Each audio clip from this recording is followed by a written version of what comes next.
on White Street, listening and talking to the Backdoor Boys, local band from Wisconsin. And so, are you all from New Fairfield? Well, actually, yeah, we are. Okay. And you were just telling me how you guys met, and how you. Will, you were saying you were originally a drummer. You both were. You and Yeah, we were in the Joe. drum band together. Joe and I met. Well, we had always known each other, from middle school jazz band and all that, but more so in high school when we were in the drum line together for New Fairfield High School Marching Band. And it was my junior year of high school. I was 15 at the time when Joe and I met, and I had just bought my very first actual guitar. It was a Gibson Les Paul Jr., and I bought this amp from a pawn shop, and I was real excited, so I was telling everyone about it, and I told Joe, and he was like, oh, it's Friday, why don't you come on over and jam, with a couple of other guys that we know. And I was like, I was a little reluctant at first, but, in hindsight, I'm really glad I did it. So I went over, and we were jamming or whatever with these two other guys, and then we jammed again, but the other two guys didn't show up. So Joe and I were just messing around, the two of us, and I was like, all right, Joe, this is the band now. I was like, we have to do this. At the time, I was really inspired by bands like the Black Keys or the White Stripes, so I was like, we can totally make this work as a two-piece.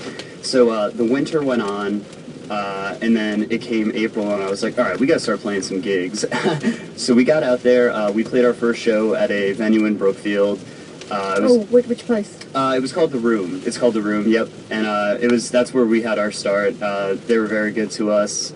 And it was a really good first show, and it was everyone liked it, and I was really happy that as a two-piece we were able to make it work. So we started playing a lot more often, and then I guess Billy was in a band at the time who played with us too at the same show. Yeah, we just happened to be playing at the same show. Exactly, and he came out and saw us again at a different venue like a week or two later. I believe it was in May or something. Anyway. And he was like, oh man, you guys are real groovy, man, we should jam sometime. And I was like, again, reluctant, because I didn't want to give up that two-piece vibe, but I was like, all right, just come on over.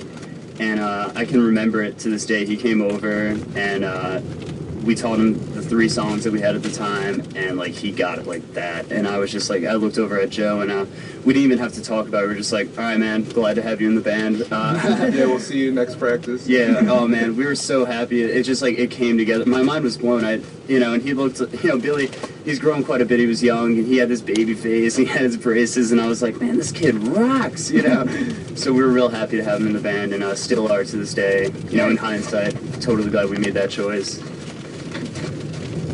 Yeah, you seem like you guys all get along well, and you bounce off each other. Absolutely. Let's play another one. What's track 2 about? Track 2 is called Stumbling, and believe it or not, at the same time Joe and I met, I also happened to meet his older sister, and boys will be boys. I had a crush on her, and to this day, we've been dating for about 3 years now. Wow. So I wrote this song about her. Okay, great. And it's called? Stumbling. And she's also a WestCon student as well. Well, let's take a listen.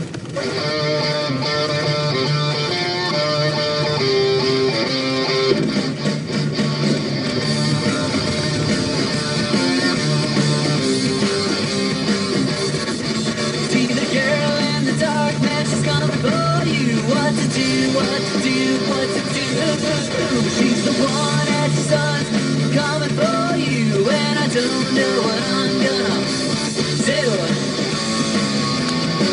Yeah, I'm stumbling in love with you, and I don't know what to do.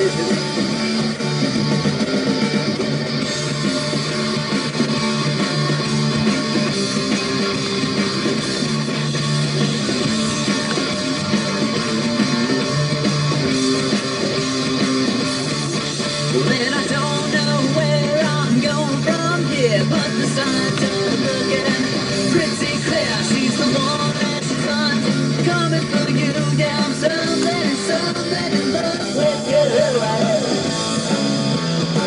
Yeah, I'm stumbling in love with you, and I don't know what to do.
listening to WXCI. This is Music Notes 91.7, streaming live on WXCI.org in downtown Danbury. I have in the studio, this is Bobby, and I have in the studio with me the Backdoor Boys. I keep wanting to say the Backstreet Boys. You know, I know that's not what you want to be called. Oh, man. Oh, I wish. Well, Would not be the first time, though. yeah. We've been called much worse. So we were just talking about how they met and where they've been playing. Where are some of the other places you've been playing? Okay, so in, locally, places like the Heirloom Arts Theater, which is on Keeler Street, those guys have been really good to us. Tuxedo Junction, we played on the main stage, and there's also a little room in there called Streets as well. And we've been out to the Space in Hamden.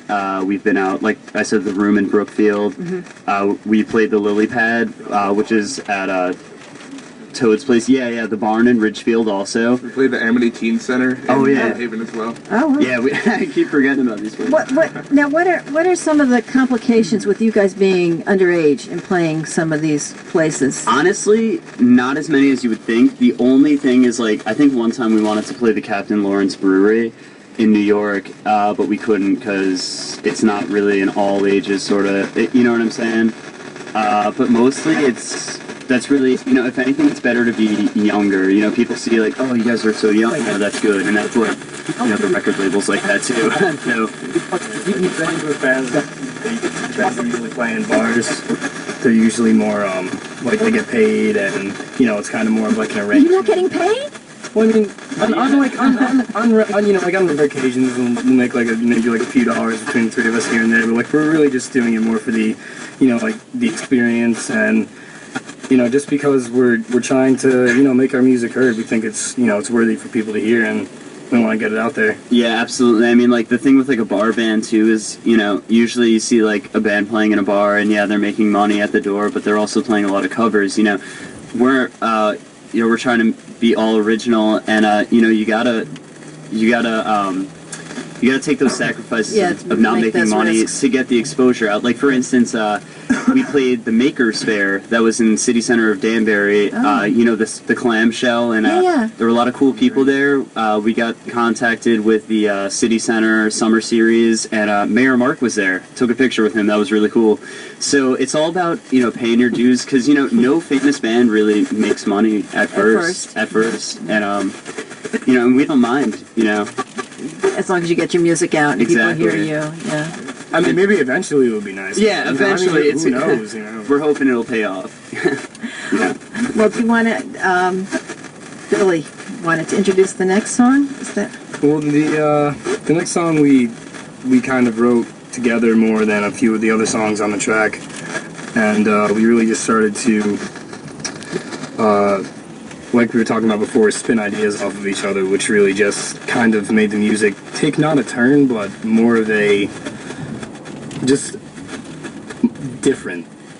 Exactly, yeah. This is probably the first song that you will hear that we all wrote together, because the first two actually were written before Billy. So this is going to be a song that we have all contributed to. Yeah, collaborated on.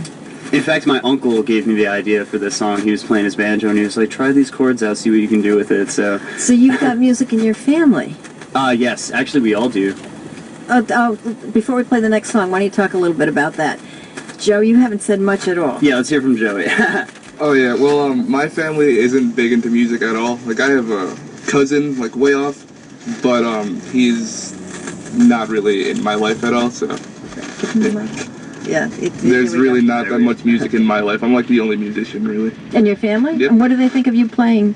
Oh, they love it. They come out to the shows all the time whenever they can. Do they? Yeah. How is that? How are your family? Are they all supportive? All of you? Do they? Yes. Yeah, definitely. Do they come out, or do they just? Well, yeah, Joey's mom usually, if it's local, she'll actually bring the gear. Yeah, she's our videographer. So wow. that's really cool. And yeah, my family's really in on it too. Oh, that's nice. Yep. So your mom is the roadie, Joe? Yeah, pretty much. She always hauls our gear. Yeah, she helps us out. Uh-huh. Does she help you set up and do all that stuff too? Oh, no. Oh, no, we take it from there. And what about brothers and sisters? Well, Karina, Joey's Yeah, sister. That's right. She's been an influence because she's helped you write music. in the sense that she's given you. Oh yeah, and you know, it's always great. She brings us to gigs and you know, helps us out very much. Oh, that's good. That's good. All right, so this next song is Trouble, and it's again about your girlfriend, Oh yeah. Joey's sister. Oh no, she said it over the air. Well, let's hear it. Here we go. Oh, no, that.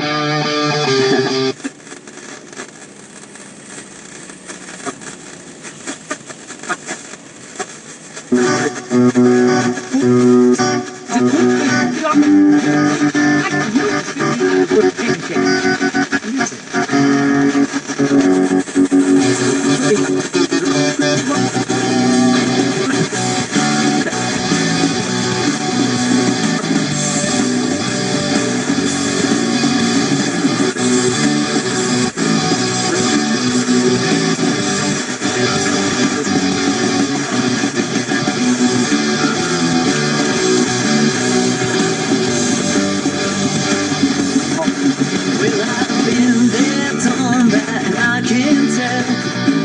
But it's different with you.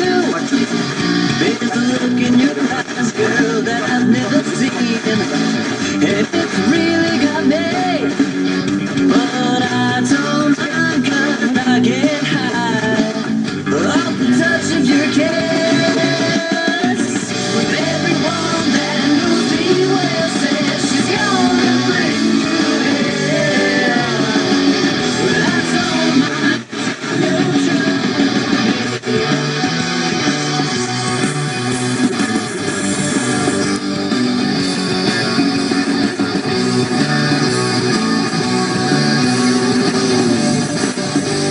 One.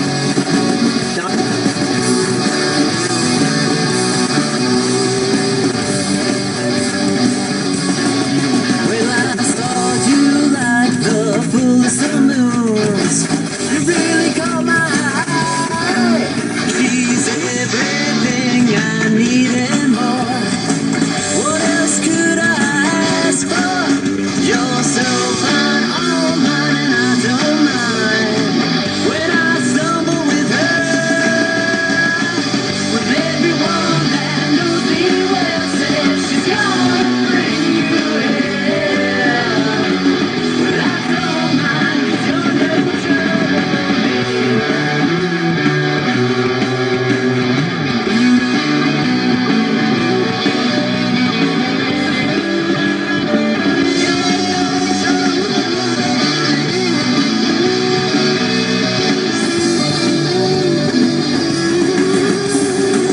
With everyone that knows me well says she's gonna bring you here.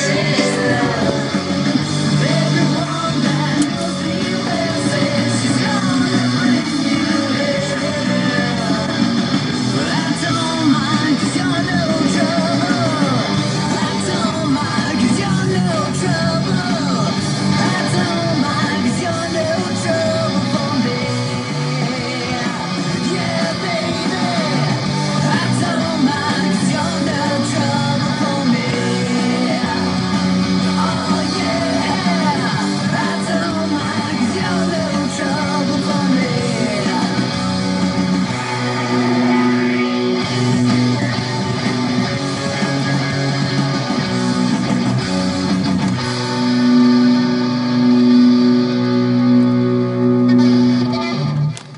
And that was Trouble.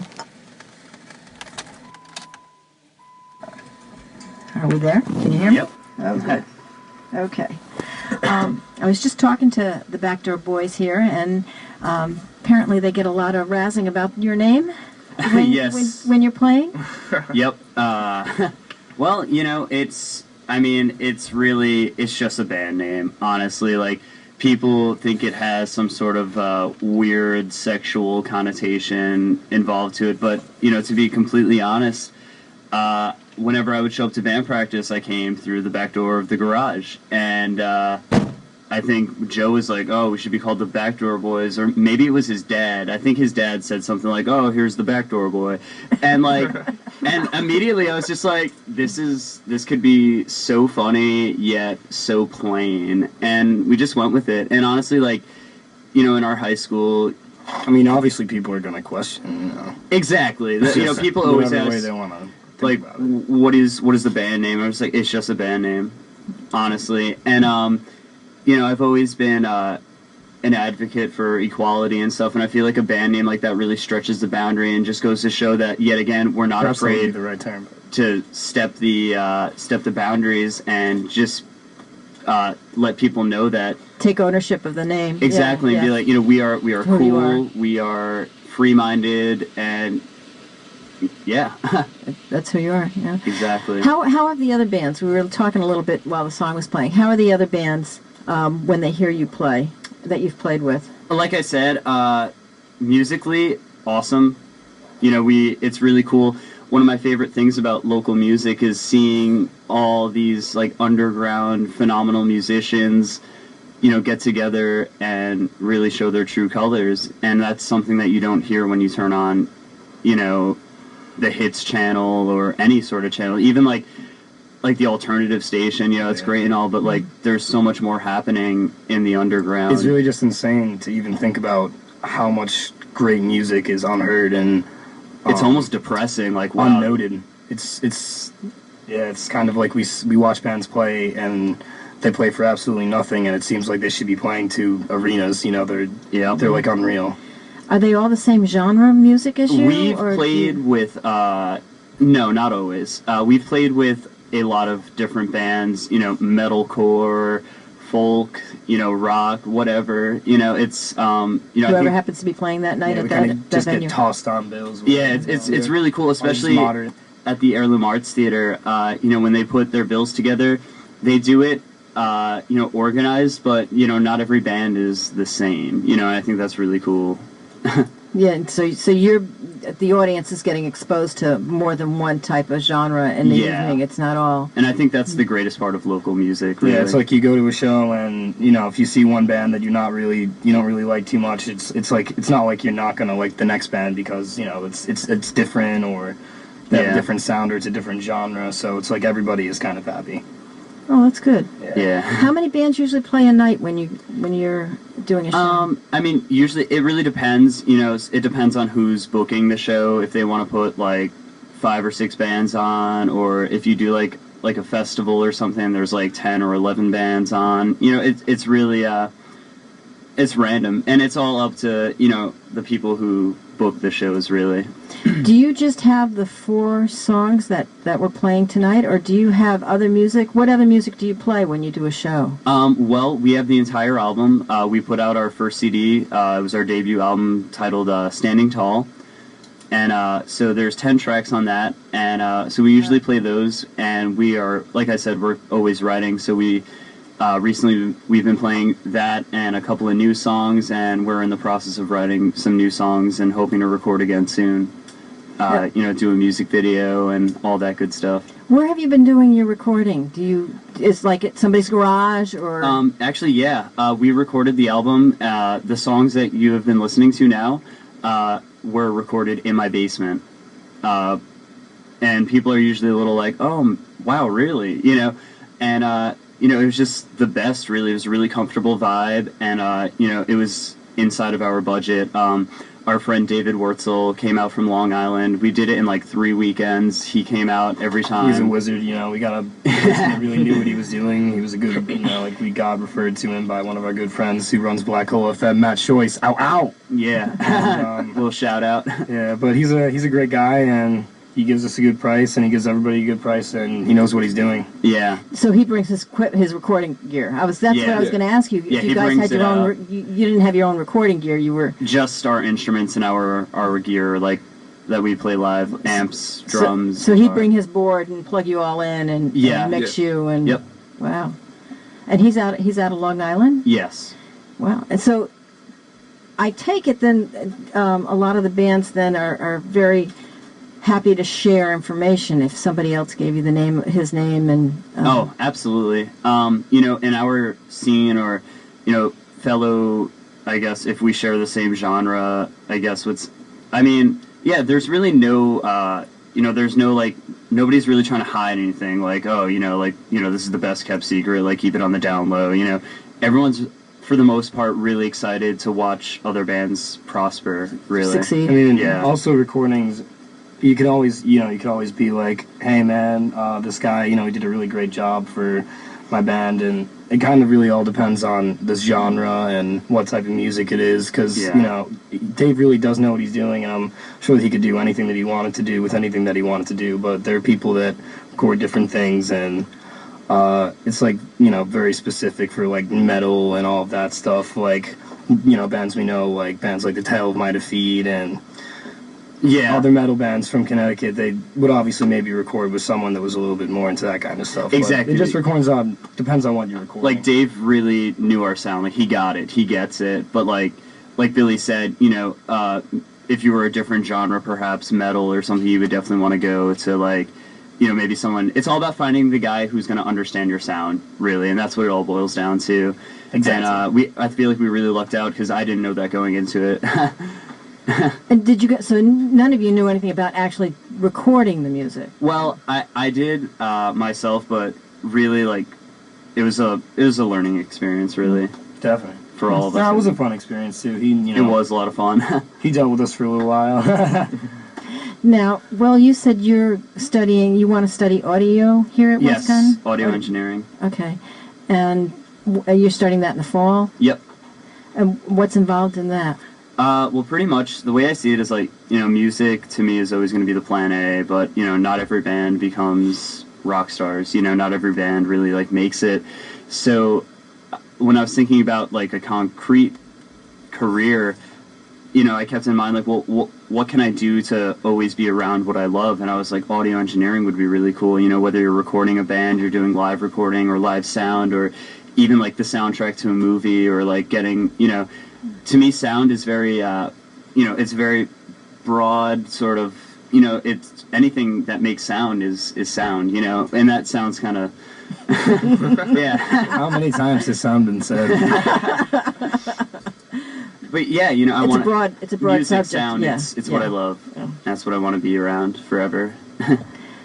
Have you been in any audio studios? Have you been in any recording studios? I actually have. When I was 12, my stepfather took me to Universal Studios. One of his clients was the CEO, and that was really neat. And on a much more local scale, I've done, like, an internship at the Heirloom Arts Theater with the sound guy Chris, and he's taught me a lot of cool things. I got to see how the soundboard works, and he taught me Ohm's law, and, like, repairing guitars and amps and stuff like that. So that was really cool too. Yeah, it's all something you could trade if you need side work. Yeah. If you know how to do that properly. Absolutely. And actually, the first three of the songs that are on this album, I wrote all by myself before I really was playing with these guys with GarageBand on my sister's old Mac computer in my basement. So I did the drums and the bass track, the vocals, and the guitar, and then we brought it to life as a band. It wasn't just me, so. Wow. Now, Joe, you've been kind of quiet over there. Yeah, that's just how I am, I guess. He's the quiet backdoor boy. What are you studying at WestCon? I'm doing history education. So you're going to teach. Yeah, I want to be a teacher. The teacher who's in the band. Yep, the cool one, if you will. Yeah. And what year are you in? I'm gonna be a freshman this up and coming semester. Oh, that's right.